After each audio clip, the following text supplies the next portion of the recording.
ও শ্রম, যারা একে অপরকে ছাড়া অচল।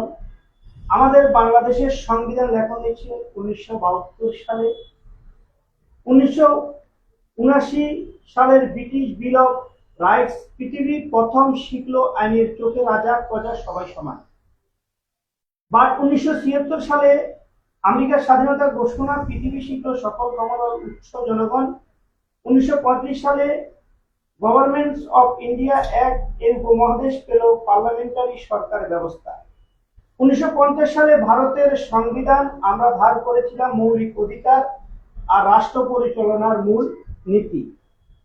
আর 1972 সালে আমাদের নিজস্ব সংবিধান, যার 7 অনুচ্ছেদে লেখা সকল ক্ষমতার মালিক জনগণ, 14 অনুচ্ছেদে লেখা শ্রমিকের মুক্তি।